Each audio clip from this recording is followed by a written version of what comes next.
Dear colleagues, today I will present the case of a fetus affected by cystic hygroma, generalized subcutaneous edema, horseshoe kidneys, and a single umbilical artery. The patient came to our attention for a first trimester screening at 13 weeks and 2 days of amenorrhea. As soon as the ultrasound examination begins, the presence of diffuse subcutaneous edema throughout the fetal body with increased nuchal translucency is immediately apparent. Furthermore, this clinical examination is also performed transvaginally to enhance the image resolution and diagnostic accuracy. As you can see in the video clips I am showing you, within the posterior nuchal region of the fetus, there are multiple septated anechoic masses, which are compatible with the likely presence of laterocervical lymphangiomas, a typical manifestation of a cystic hygroma. This condition is a congenital malformation of the lymphatic system, characterized by delayed or absent communication between the jugular lymphatic sacs and the venous system, ultimately resulting in lymph stagnation upstream. The incidence is notably higher in the first trimester compared to the second, and this is because in the second trimester it tends to diminish in frequency, partly due to possible spontaneous resolution in a relatively minor proportion of cases, specifically those in which the lymph stagnation is caused by delayed communication between the two systems rather than a complete absence of communication.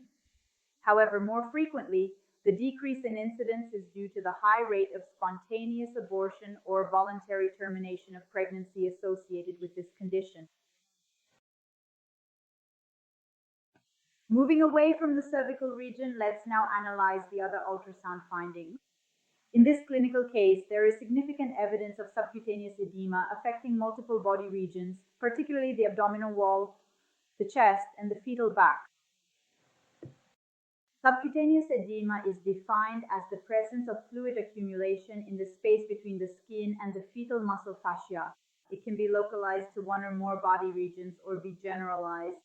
When this finding is associated with the presence of effusions in other serous cavities or with a site, it constitutes a picture of fetal hydrop.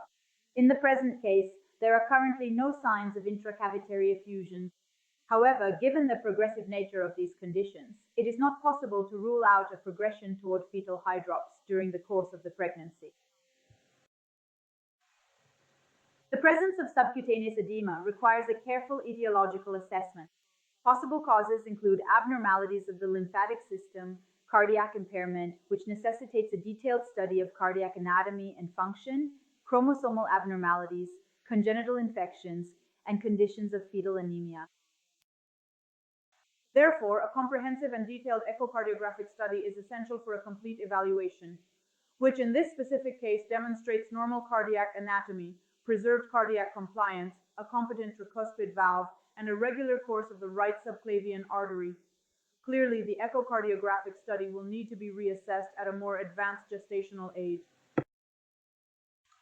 Another fetal anomaly that was found in this case is the presence of horseshoe kidneys, which appears on ultrasound as the fusion of the two kidneys in front of the abdominal aorta, usually at the level of the lower pole. This specific point of anatomical union, which is known as the isthmus, can be composed of either renal parenchymal tissue or fibrous tissue, and it is best visualized in a coronal scan or in a transverse abdominal scan.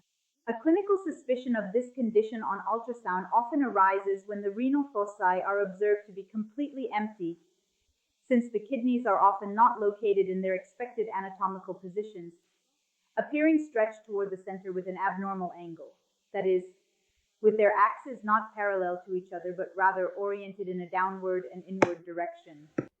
The horseshoe kidney is a congenital anomaly that generally does not compromise overall kidney function. In almost all cases, in fact, the kidney tissue is healthy and functions normally, thus representing only an anomaly in the shape and position of the organs.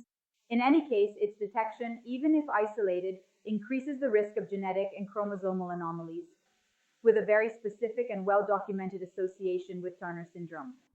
Furthermore, another significant ultrasound finding we observed in this fetus is the presence of a single umbilical artery, with the left one present and the right one being absent.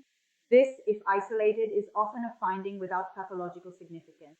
However, in this clinical context, It represents an important red flag because when it is associated with renal defects such as horseshoe kidney and lymphatic anomalies, the probability of a chromosomal syndrome, particularly monosomy X, becomes extremely high.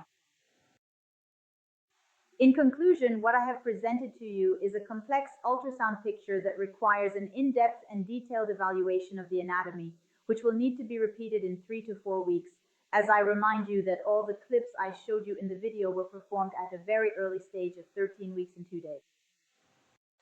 The clinical management of the case involves carrying out a detailed genetic consultation. Among the possible genetic and chromosomal causes, as I mentioned earlier in the video, Turner syndrome or monosomy X is particularly noteworthy, since there is a very high and well-documented correlation between cystic hygroma, subcutaneous edema, and horseshoe kidneys, along with the presence of a single umbilical artery. Additionally, there is a possible association with trisomy 18 and with Noonan syndrome. The prognosis will clearly be dependent on the specific karyotype underlying the ultrasound findings and on its progression, particularly on the possible onset of hydrop. Thank you all for your attention.